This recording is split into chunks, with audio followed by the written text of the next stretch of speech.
오늘 저는 이 본문 말씀을 중심으로 이 악한 세대를 이기는 확신이라는 제목으로 하나님의 말씀 나누겠습니다. 같이 한번 제목을 읽어보실까요? 이 악한 세대를 이기는 확신. 오늘 성경 말씀은 자칫 잘못해서 읽으면 굉장히 어둡게 느껴집니다. 1절에 경건한 자가 끊어지고 있습니다. 충실한 자들이 인생 중에 없어지고 있습니다. 즉 경건하게 살아가는 사람, 하나님을 진실로 믿고 있는 사람, 믿음이 없어진다는 얘기입니다. 2절에 보니 그들이 이웃에게 각기 거짓을 말하고 아첨하는 입술과 두 마음으로 말을 하고 있습니다. 아첨도 많아지고 거짓말을 하고 있는 시대를 살고 있습니다. 5절에 보면 야훼의 말씀에 가련한 자들의 눌림과 궁핍한 자들의 탄식으로 말미암아 가련한 사람들이 억눌려 삽니다. 권력자들이 힘이 없는 가난한 사람들을 억누르는 모습이 묘사되어 있습니다. 심지어 8절에 보니 비열함이 인생 중에 높임을 받을 때는 악한 사람들, 악인들이 곳곳에서 날뛰는도다. 한 시대를 풍미했던 다윗의 고백입니다. 그때나 지금이나 우리 눈을 들어 사방팔방을 살펴보면 악인들이 뛰어다니는 것 같고 비방과 거짓과 우상 숭배가 판을 치는 것 같은 시대를 살고 있다는 것입니다. 그러나 이 상상할 수 없는 범죄가 일어나고 우리 주변에 아무리 어두운 뉴스가 판을 치고 있다 할지라도 우리 인생에 하나님의 놀라운 은혜는 지속된다는 것을 기억해야 됩니다.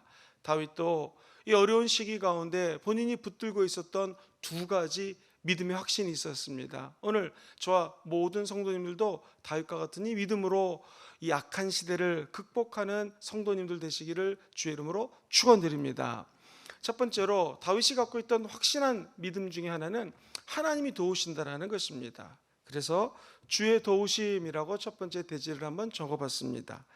1절에 보니 다 같이 한번 앞부분만 읽어보겠습니다. 1절에 야훼여 도우소서라고 적혀져 있습니다. 여기서 도와주십시오라고 하는 것은 내가 돈이 없으니까 돈을 좀 도와주세요, 명예가 떨어졌으니까 명예를 좀 올려주세요가 아닙니다. 이 말은 악한 시대에 악인으로부터 도와주십시오.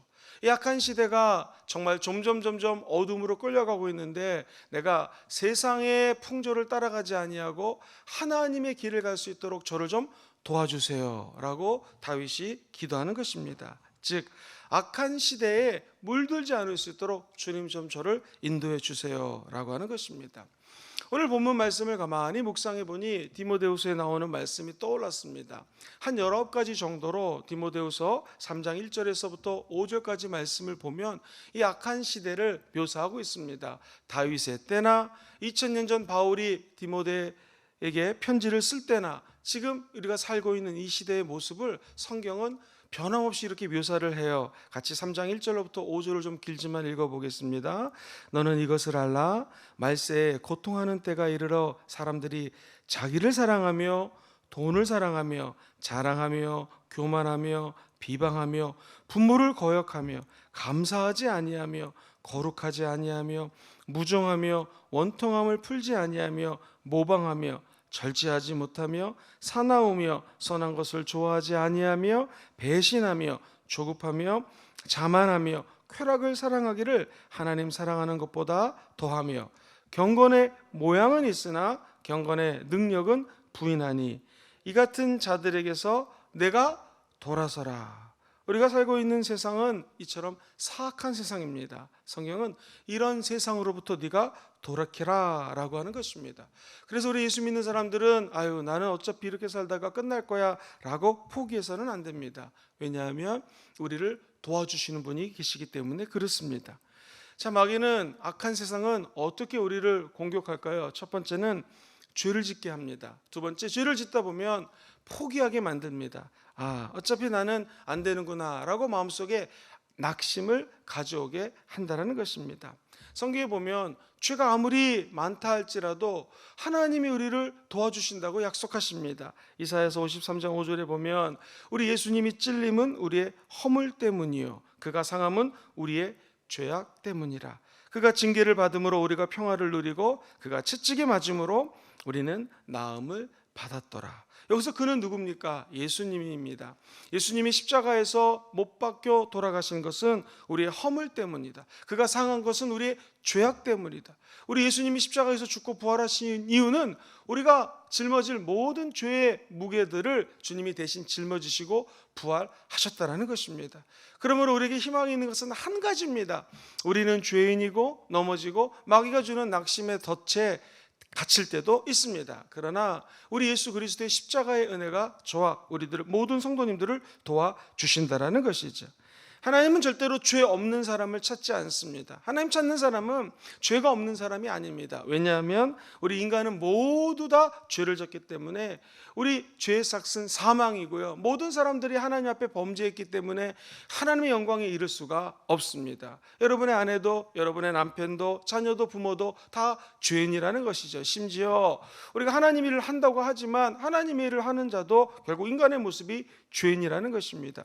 그렇게 따지면 정치, 경제, 문화, 사회를 이끌고 있는 이 세상의 어둠의 주관자들, 또 세상 지도자들 또한 다 죄인이라는 것이죠. 그럼 하나님은 누구를 찾을까요? 하나님은 회개하는 사람을 찾고 있습니다. 성경에 보니 요한일서 1장 9절 말씀을 읽어보겠습니다. 시작. 만일 우리가 우리의 죄를 자백하면 그는 미쁘시고 의로우사 우리의 죄를 사하시며 우리를 모든 불의에서 깨끗하게 하실 것이요. 하나님이 약속하십니다. 우리의 죄를 자백하기만 하면 미쁘시고 의롭기 때문에 우리의 모든 죄를 용서해 준다는 것이죠. 오늘 하나님의 도우심을 받기 원하시는 성도님들은 한번 아멘 해보실까요? 그러기 위해서 우리에게 필요한 것은 하나님, 내가 연약합니다, 부족합니다, 나의 죄를 좀 용서해 주옵소서라고 예수 십자가 보혈을 의지하여 기도하면 주님이 도와주신다는 것입니다. 그렇지 않습니까? 아이들이 잘못했는데 아빠 이거 내가 잘못했습니다라고 솔직하게 시인하면 모든 아버지들은 다 거의 용서해 주십니다. 아무리 죄가 큰다 할지라도 변명하면 가만히 두질 않습니다. 더 야단을 쳐서 변명하지 못하게 만드는 것이죠. 하나님도 똑같습니다. 우리를 사랑하는 아버지이기 때문에 우리가 잘못한 것을 시인하고 주님 내가 회개합니다. 그럼 주님은 용서해 주신다라는 것이죠. 그래서 로마서 8장을 가만히 읽어보면은요, 성령의 역사에 대해서 8장에 기록합니다. 그런데 그 전에 7장을 보면 예수를 믿었지만 우리 안에는 두 가지 내가 존재해가지고 하나님을 따르는 내 안에 내가 있고 죄를 따르는 내 안에 내가 있다라는 것이죠. 사도 바울이 얼마나 힘들었으면 오라 나는 곤고한 자로다, 이 죄로부터, 이 사망으로부터 누가 나를 좀 건져낼 수 있겠습니까? 라고 절규하는 장면이 7장에 나옵니다. 그 위대한 종, 하나님께 전대무문이죠. 이렇게 크게 쓰임받았던 선교사요, 목사요, 학자였던 사도 바울조차도 내 안에 죄 때문에 못 살겠다라는 것입니다. 오라 곤고한 자로다. 영어에 보면 What a wretched man that I am. 내가 이렇게 몹쓸 존재입니다, 이렇게 부족합니다 하면서 자기 안에 있는 내면의 죄 때문에 부들부들 떨었다라는 것이죠. 그런데 8장에 보면 문체가 전반적으로 바뀌기 시작합니다. 오히려 이 죄 가운데서도 내가 하나님을 오히려 기뻐하고 감사할 것이 있습니다. 그것은 내가 예수 그리스도 안에 쏙 들어가면은 더 이상 정죄함이 없습니다. 그리고 죄와 사망의 법으로부터 성령의 생명의 법이 나를 자유케 한다라는 것이죠. 그리고 28절 이하에 가면은 우리의 연약함을 우리 안에 계신 성령님이 도우시나니 우리는 마땅히 기도할 바를 알지 못하지만 우리 안에 계신 성령님이 말할 수 없는 탄식으로 저와 여러분들을 도와주신다라는 것입니다. 그것은 마음을 감찰하시는 이가 성령의 생각을 아시나니 성령님은 우리를 하나님의 의의 길, 하나님의 뜻의 길로 갈 수 있도록 인도하신다라는 거예요. 전국적으로 28절은 이렇게 선포하지 않습니까? 우리가 알거니와 하나님을 사랑하는 자 곧 그의 뜻대로 입은 자들에게는 모든 것들이 다 어떻게 됩니까? 합력하여 선을 이루는 근거가 성령 하나님의 도우심 때문에 가능하다라는 것이죠.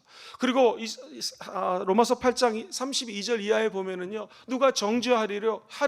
아무도 정죄할 수 없다라는 거예요. 왜냐하면 예수님은 죽으실 뿐만 아니라 다시 살아나셨고 하나님 보좌 우편에 앉아 계십니다. 거기서 뭐 하고 계실까요? 저와 여러분들에서 중보기도 하신다라는 것이죠. 그분이 기도하시고 도와주기 때문에 예수 그리스도의 도우심으로 저와 여러분들은 곤고함이나 핍박이나 기근이나 세상의 어떠한 어둠이라 할지라도 하나님의 사랑에서 저와 여러분들을 끊을 수가 없습니다. 이게 하나님의 진정한 도우심입니다. 성령님은 지금도 우리 안에 들어오셔서 끊임없이 저와 여러분들을 돕고 계신다라는 것이죠. 어떤 사람이 큰 죄를 짓고 수도사를 좀 찾아갔습니다. 연세가 많으신 수도사에게 물어봅니다. 수도사님, 제가 큰 죄를 졌습니다. 그랬더니 그 연세가 많으신 수도사님이 이렇게 물어보더랍니다. 자네는 돈이 만약 찢어지면 어떻게 할 건가? 다시 붙여가지고 사용하죠.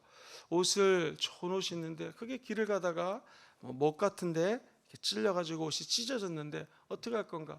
다시 꼬매거나 안에 옷감을 넣어가지고 이렇게 꼬매가지고 입지요. 그랬더니 그 수도승이 이렇게 말씀했다고 합니다. 마찬가지로 하나님이 만든 위대한 창조물, 하나님이 사랑하는 사람을 옷이 찢어졌다고 버리거나 돈이 찢어졌다고 그 가치가 있는데 그걸 버리지 아니하시고 다시 붙여서 꿰매서 사용하는 것처럼 하나님도 비록 당신이 죄를 졌지만 꼬매주시고 붙여주시고 고치셔서 사용하십니다 라고 얘기를 했다라는 것입니다. 그렇습니다. 사람이 살다 보면 넘어질 때도 있고 옷이 찢어질 때도 있고 마음이 상할 때도 있습니다. 우리가 하나님의 걸작품인 것을 다 알고 있지만 우리가 하나님 앞에 질그릇이기 때문에 깨질 때도 있습니다. 그러나 우리가 깨졌다고 슬퍼할 필요가 없는 것은 하나님의 도우심으로 더 고귀한 질그릇으로, 더 고귀한 그릇으로 만들어주신다는 것입니다. 오늘 이 자리에 나올 때에 혹시 죄가 있는 분이 계십니까? 부족함과 연약함 때문에 쓰러진 분이 계십니까? 걱정하지 마십시오. 회개하면 하나님이 도와주십니다. 그래서 오늘 다윗은 이 12편 말씀을 쓰면서 첫 번째로 야훼 하나님, 저를 좀 도와주세요. 세상의 악으로부터 점점 물들어갈 때가 있습니다. 나도 모르게 잘못할 때가 있습니다. 저를 좀 도와주세요 라고 얘기하는 것입니다. 우리가 이 땅을 살면서 마지막 시대를 통과하고 있습니다. 특별히 코로나 때문에 참 힘든 시기입니다. 어떻게 하면 이 악한 시대에 물들지 아니하고 하나님의 도우심을 체험할 수 있을까요? 확신이 있으셔야 됩니다. 믿음이 있으셔야 됩니다. 하나님은 끝까지 도와주십니다. 사람은 배반할 수 있습니다. 거짓말할 수 있습니다. 부족하여 넘어질 수 있습니다. 그러나 하나님은 끝까지 자기가 택한 백성을 도와주십니다. 그 하나님을 끝까지 신뢰하시기를 주님의 이름으로 축원드립니다. 두 번째로 이 다윗의 신앙의 위대함은 하나님이 나를 도와주실 뿐만 아니라 하나님이 나를 보호하고 계신다는 확신이 있었어요. 예를 들면 이 세상이 만약 악으로 치닫는다면 하나님이 나를 쏙 들어다가 하나님의 안전한 지대에다가 거하게 해주신다는 보호하심에 대한 확신입니다. 오늘 5절 말씀 같이 한번 큰 소리로 읽어보겠습니다. 시작. 야훼의 말씀에 가련한 자들의 눌림과 궁핍한 자들의 탄식으로 말미암아 내가 이제 일어나 그가 원하는 안전한 지대에 두리라. 하나님은 약한 자들, 억눌린 자들, 하나님을 의뢰하는 자들이 부르짖어 기도하면 외면하지 않습니다. 그 사람을 쏙 들어다가 안전지대로 인도한다는 것입니다. 자, 그러면 궁금한 것이 있습니다. 하나님이 우리를 안전지대로 옮겨주셨다면 도대체 언제까지 이 안전지대에 거하게 해주실까요? 그것은 7절 말씀에 답이 나와 있어요. 같이 읽어보겠습니다. 시작. 이 세대로부터 영원까지 보존하십니다. 하나님의 안전지대는 한 번 집어넣었다가 다시 세상으로 나가라 하는 개념이 아닙니다. 하나님은 끝까지 우리를 보호해 주시는데 영원에 이르기까지 돌보아 주신다라는 것입니다. 흡사 이사야서에 보면은 49장 15절 이하에 이런 말씀이 나와요. 이거 한번 읽어보겠습니다. 시작. 여인이 어찌 그 젖을 먹는 자식을 잊겠으며 자기 태에서 난 아들을 국률이 여기지 않겠느냐. 그들은 혹시 잊었을지라도 나는 너를 잊지 아니할 것이다. 내가 너를 내 손바닥 안에 새겼다. 기가 막힌 말씀입니다. 어미가 아비가 자기가 낳은 자식을 어찌 잊겠습니까? 절대로 잊지 않습니다. 아이들이 졸업 앨범을 딱 찍으면은요, 그 많은 아이들 중에서 누가 제일 먼저 튀어나올까요? 자기 아이들의 얼굴이 탁 튀어나옵니다. 이게 부모의 마음이죠. 그런데 하물며 인간은 자기 자식을 버릴 수도 있습니다. 그렇지만 성경에 보면 하나님은 절대로 우리를 버리지 않습니다. 하나님의 손바닥에 우리의 이름을 새기시고 언제나 서나 저 여러분들의 이름을 불러주시면서 도와주신다라는 것이죠. 아니, 하나님의 손바닥에 우리의 이름이 적혀져 있다면 여기만큼 중요하고 위대하고 안전한 피난처가 어디 있겠습니까? 그야말로 하나님은 지금도 안전지대로 인도해 주십니다. 그 안전지대가 하나님의 손바닥이라는 것이죠. 그러나 우리 인간이 손바닥으로 죄를 짓습니다. 늘 손으로 하는 짓마다 하나님 앞에 범죄할 수 있다는 것이죠. 그래서 우리 예수님은 십자가에서 손바닥에 못이 박혀 돌아가셨습니다.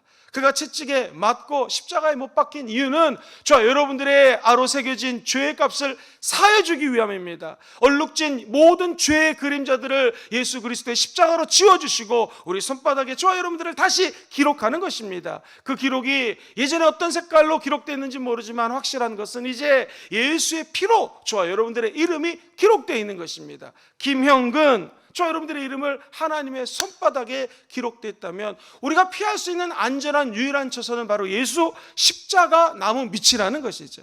거기서 새겨진 예수 피로 물든 이름을 묵상하시면서 오늘 하루도 새로운 힘을 얻게 되기를 주의 이름으로 축원드립니다. 우리가 피할 안전한 처소는 저 비치에 앉아가지고 따뜻하게 낭만적으로 앉아있다고 해서 우리가 안전한 곳에 거하는 것 아닙니다. 산에 올라가 야호 하면서 푸르른 모든 산을 바라보면서 있는다 할지라도 거기가 안전지대가 아닙니다. 진정한 영원한 안식처, 진정한 피난처, 안전지대는 예수 십자가 나무 밑이요, 우리의 이름이 새겨져 있는 하나님의 손바닥 아님을 잊지 않게 되기를 주님의 이름으로 축원드립니다. 한 가지 확실한 것은 하나님의 안전지대에 거하게 하지만 하나님은 거기서 그냥 놀고 먹어라, 온신 속에 화초처럼 그냥 비바람도 맞지 않게 하시고 가만히 보호해 주는 것 같지는 않습니다. 하나님은 안전지대로 이끄시지만 저와 여러분들을 끝까지 훈련시키십니다. 마치 독수리가 자기 자식들을, 자기 새끼들을 그냥 먹이도 갖다 주고 그냥 그 안에다가, 둥지 안에다가 살도록 평생 두지 않습니다. 어느 날 어느 정도 됐다 싶으면 독수리는 자기 새끼 독수리를 입에 물고 저 푸른 창궁으로 휘어차게 올라갑니다. 그리고 높은 곳에서 자기 새끼 독수리를 떨어뜨립니다. 그럼 독수리는 살라고 날갯짓을 하고 별의별 짓을 다 하죠. 우리가 생각할 때는 야, 부모가 먹이고 살리더니 날 그냥 떨어뜨려 죽이나 보다 라고 생각하지만 절대 그렇지 않습니다. 이미 독수리 엄마 아빠는 애가 떨어질 공간을 생각하고 있고 위치를 파악하고 있어서 죽기 일보 직전에 자기 새끼를 탁 낚아채서 다시 푸른 창궁으로 올라갑니다. 그리고 또 떨어뜨립니다. 독수리 새끼 입장에서는 나 또 죽이는구나 하면서 날개를 치지만 그것은 하나님의 계획입니다. 죽도록 내버려 두지 않습니다. 다시 하나님은 저와 여러분들을 밑에서 낚아채서 저 창궁으로 올라가게 할 것이에요. 언젠가는 우리도 독수리 아빠, 독수리 엄마처럼 푸른 창궁을 활개를 치며 날아가는 날이 반드시 오게 될 것입니다. 신명기 32장 10절 이하에 이런 말씀이 있지요. 야훼께서 그를 황무지에서 짐승이 부르짖는 광야에서 만나시고 호위하시고 보호하시고 자기의 눈동자같이 지키셨도다. 마치 독수리가 자기의 보금자리를 어지럽게 하며 자기 새끼 위에 너풀거리며 그의 날개를 펴서 새끼를 받으며 그의 날개 위에 그것을 엎는 것 같이 야훼께서 홀로 그를 인도하셨느니라. 살아계신 하나님이 우리의 안전한 피난처가 되십니다. 그리고 우리를 버려두지 아니하시고 다시 하나님의 은혜의 피난처로 옮겨 주실 것입니다. 우리가 될 것은 무엇입니까? 아무것도 염려하지 마시고 오직 기도와 감사함으로 여러분의 아뢰일 것을 그저 감사함으로 하나님께 아뢰십시오. 그럼 모든 지각이 뛰어나신 그리스도의 평강이 저와 여러분들의 생각과 마음과 뜻을 지키시고 영원한 은혜의 창공을 향하여 날아가는 은혜를 베풀어 주실 것입니다. 우리가 거할 곳은 하나님의 품 안입니다. 안전지대로 인도하시는 우리 하나님을 끝까지 믿고 따라가시게 되기를 주의 이름으로 축원드립니다. 말씀을 정리합니다. 이 세상은 점점 악해집니다. 어떻게 하면 이 세상 풍조를 따르지 않겠습니까? 첫 번째, 확신이 있어야 될 것 있습니다. 하나님이 저와 여러분들을 도와주십니다. 세상의 도우심 아닙니다. 하나님이 도와주십니다. 두 번째, 오늘 말씀 그대로 하나님이 저와 여러분들을 보호해 주십니다. 그 안전함이 코로나19가 창궐한 이 시기에 여러분의 삶이 함께 하시기를 주의 이름으로 축원드립니다.